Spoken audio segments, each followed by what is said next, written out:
राजधानी दिल्ली के नरेला विधानसभा की टिग्गीपुर गांव में किसानों ने लैंड पूलिंग का मुद्दा उठाया। किसानों ने आरोप लगाया कि सरकार नरेला, अलीपुर, बुराड़ी इलाकों में होने वाली लैंड पूलिंग को लेकर गंभीर नहीं है, जिसके चलते किसानों का भी नुकसान हो रहा है।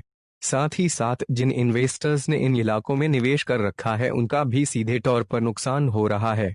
लैंड पूलिंग पॉलिसी को जल्द से जल्द शुरू करने की मांग को लेकर आज नरेला विधानसभा के टिग्गीपुर गांव में किसानों द्वारा एक बैठक की गई और फैसला लिया गया कि अगर जल्द से जल्द सरकार इस ओर ध्यान नहीं देती तो किसान इस मुद्दे को लेकर सड़कों पर भी उतर सकते हैं। और करीब 13 साल से अधर में अटकी हुई लैंड पूलिंग पॉलिसी को लेकर के ही किसानों ने एक बैठक करी और प्रेस कॉन्फ्रेंस के जरिए सरकार को चेतावनी भी दे डाली। किसानों का कहना है कि पिछले 13 सालों से सरकार नरेला, अलीपुर, बुराड़ी के इलाकों में होने वाली लैंड पूलिंग पॉलिसी को लेकर गंभीर नजर नहीं आ रही है। किसानों का और निवेशकों का भी बड़ा नुकसान हो रहा है। आज किसानों की एक बैठक की गई जिसमें कई निवेशक भी इस बैठक में शामिल हुए और उन्होंने सीधे तौर पर सरकार को चेतावनी दे डाली कि अगर जल्द से जल्द इस मुद्दे पर जमीनी काम की शुरुआत नहीं हुई तो अब किसान सड़कों पर भी आने को तैयार हैं। लैंड पूलिंग पॉलिसी के तहत डीडीए किसान के खेतों को एक्वायर करके उस इलाके को शहरीकृत करेगी, यानी विकास कार्य से संबंधित जो भी काम होगा वह डीडीए द्वारा किया जाएगा और उस इलाके के साथ साथ आसपास के इलाके की भी वैल्यू कई गुना बढ़ जाएगी।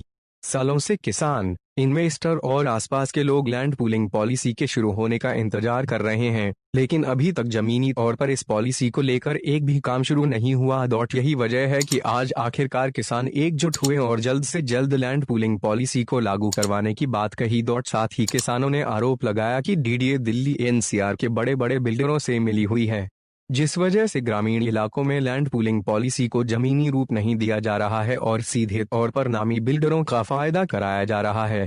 किसानों का सीधे तौर पर आरोप है कि 2021 के मास्टर प्लान में लैंड पूलिंग पॉलिसी को पास करने और जमीन तौर पर काम करने की बात कही गई थी। अब कुछ ही महीने में 2041 मास्टर प्लान आने वाला है, लेकिन 2021 के मास्टर प्लान का अभी तक ध्यान नहीं दिया जा रहा और राजधानी दिल्ली में विकास कार्यों में जो कमी आई है वह सीधे तौर पर डीडीए की लापरवाही का नतीजा है। लेकिन अब देखना यह होगा कि इस तरीके की बैठक में प्रदर्शन का सरकार पर कितना असर पड़ता है और सालों से अधर में लटकी हुई लैंड पूलिंग पॉलिसी को जमीनी तौर पर अमली जामा पहनाने में सरकार और कितना वक्त लेती है। सेक्टर जोन P2 में सेक्टर 1, 2 और 3 में के लिए किसान लोगों को इकट्ठा किया गया है। यहाँ पर कुछ इन्वेस्टर्स भी आए हुए थे जिन लोगों ने यहाँ पर लैंड पूलिंग में अपनी ज़मीन परचेज की हुई है और वो यहाँ अपना कार्य करना चाहते हैं, परंतु गवर्नमेंट के रुखे रवैये से ये पॉलिसी चल नहीं पा रही है। अधिकारियों ने इसमें जो बदलाव किए थे पॉलिसी में वो किसानों को और इन्वेस्टर को नहीं रुझा पा रहे हैं। आज इस बारे में निर्णय लिया गया है कि आने वाले समय में इस पॉलिसी को कैसे दुरुस्त किया जाए, कैसे जल्द से जल्द लागू कराया जाए और जिससे किसानों का भला हो सके। सरकार प्रत्येक व्यक्ति को मकान देना चाहती है। पिछले 13 सालों से ये पॉलिसी लटकी हुई है। 2021 समाप्त होने को है, 2041 का मास्टर प्लान आ रहा है, उस पर कार्रवाई चल रही है, परंतु 2021 के प्लान के बारे में कुछ नहीं सोचा गया।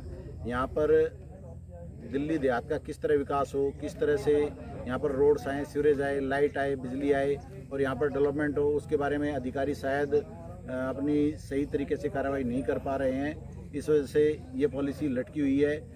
किसानों को और इन्वेस्टर्स को यहाँ पर ये लगने लगा है कि डीडीए के अधिकारी कहीं ना कहीं दिल्ली एनसीआर के बिल्डरों से मिले हुए हैं, उन्होंने पैसे खा रखे हैं और इस पॉलिसी को पूरी तरह से गंभीरता से नहीं ले रहे हैं और यहाँ के किसानों का दिन प्रतिदिन नुकसान हो रहा है, यहाँ के इन्वेस्टर्स का नुकसान हो रहा है। यहाँ का दिल्ली का जो व्यक्ति दिल्ली में मकान चाहता है वो मकान नहीं ले पा रहा है। पिछले 13 सालों से वो इधर उधर भटक रहा है।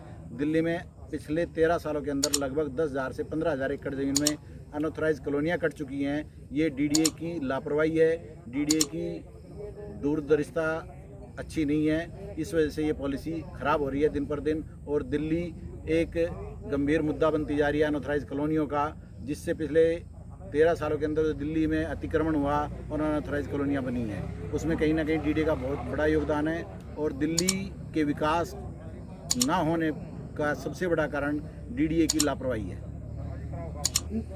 ये आज की मीटिंग में निर्णय लिया गया है कि जल्द एक यहाँ किसानों का एक प्रतिनिधि मंडल अपने हरदीपुरी जी से, अपने डीडीए के वाइस चेयरमैन से और लैंड पूलिंग कमिश्नर और इन्हीं सभी लोगों से मुलाकात करेंगे और उसके बारे में अपने लोगों के विचार उनके सामने रखेंगे।